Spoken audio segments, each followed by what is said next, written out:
கிறிஸ்துவுக்குள் பிரியமானவர்களே, இந்த நாளுக்கான தினசரி தியான வசனம் மத்தேயு எழுதின சுவிசேஷம் 24:27. மத்தேயு 24:27.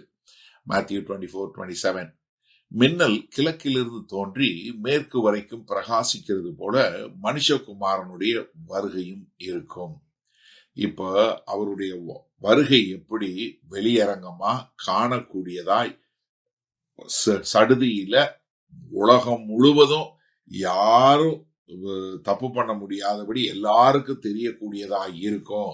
அவர் ஒரு ரகசியமாக ஒளிஞ்சு வர்றவர் இல்லை என்பதை காட்டக்கூடியதாக என்ன சொல்றாரு? மின்னல் கிழக்கிலிருந்து தோன்றி. அப்ப என்ன? கிழக்கிலிருந்து தோன்றி மின்னல் எங்க? மின்னல் எப்படி தோணும்? சடனா தான் தோணும். அது எப்படி இருக்கும்? பயங்கர பிரகாசமா இருக்கும். நம்மளால அதை இல்லைன்னு சொல்ல முடியுமா? சொல்லவே முடியாது.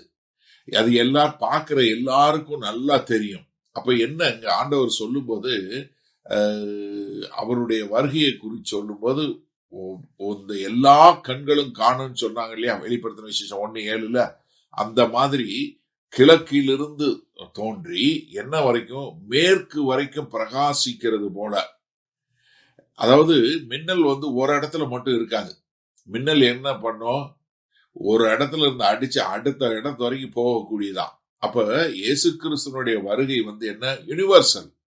உலகம் முழுவதும் நீங்க எவ்வளவு உலகத்துல எந்த பகுதியில் இருந்தாலும் உங்களால முடியும்.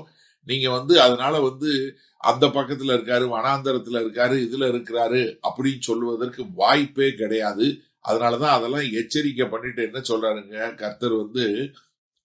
அழகா கிழக்கிலிருந்து மேற்கு வரைக்கும். இதுல 30ஆம் வசனம் சொல்லும்போது என்ன சொல்றாரு? வானத்துல தோன்றும் அப்படின்னு சொல்லக்கூடிய ஒரு காரியம்.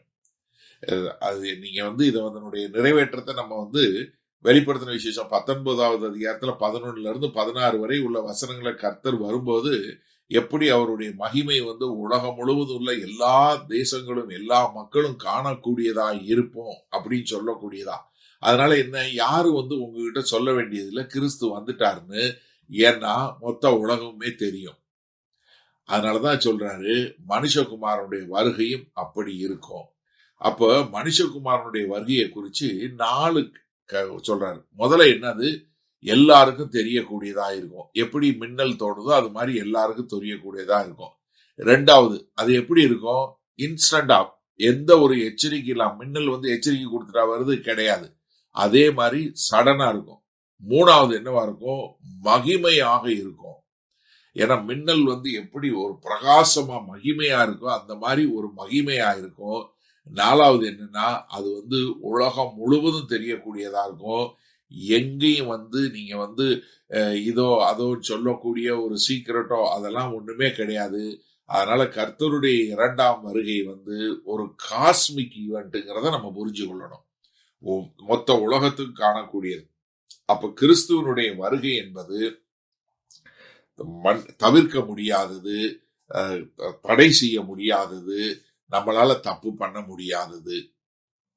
சரி, இதனால இந்த வசனத்தை நம்ம எப்படி எடுத்துக்கொள்வது? எப்படி மின்னலை நம்மளால கண்ட்ரோல் பண்ண முடியாது, நம்மளால ஸ்டாப் பண்ண முடியாது, நம்மளால மறுதளிக்க முடியாது. ஆமாவா இல்லையா? ஆமா. அதே மாதிரிதான் கர்த்தராகிய இயேசு கிறிஸ்துவோட வறுமை. அப்ப நீங்க சொல்லுங்க, இயேசு கிறிஸ்துவோட வருகையை குறிச்சு யாராவது ஏதாவது சொன்னா நம்ம எப்படி சொல்லணும்?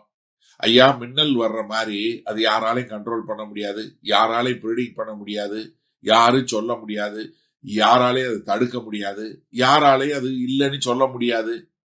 அப்ப இதுல என்ன ஒரு ரகசியம் இருக்கு? ஏன்னா இன்னைக்கு நிறைய பேர் இது இப்படி ரகசியம் ரகசியம் சொல்லி நிறைய ரகசியங்களை சொல்றோம் அப்படின்னு சொல்லக்கூடிய ஒரு காரியத்தை சொல்றத பார்க்கிறோம். அப்ப இங்க கர்த்தர் எப்படியாக ஒரு பொய்யான வருகைக்கும் ஒரு உண்மையான வருகைக்கும் உள்ள வித்தியாசத்தை காட்டுறவரா இருக்கிறாரு. அப்ப ஒரு உண்மையான வருகை எப்படி இருக்கும்? வானம் முழுவதும் காணக்கூடியதா இருக்கும். அதனால எனக்கு அருமையானவர்களே, யாராவது ஒரு ரகசியமா இல்ல இது மட்டும் எங்களுக்கு மட்டும் சொன்னாங்க, எங்களுக்கு மட்டும் வந்துச்சு, எங்க தலைவருக்கு மட்டும் ஆண்டவர் வெளிப்படுத்தினாரு, எங்க போதகருக்கு மட்டும் வெளிப்படுத்தினாரு, எங்க சகோதரிக்கு மட்டும் எங்க சகோதரனுக்கு மட்டும் வெளிப்படுத்தினாரு அப்படின்னு சொன்னா அதை முழுமையாக நிராகரிச்சு விடுங்க. அது பொய். அதுல எந்த விதமான மாற்றமும் கிடையாது.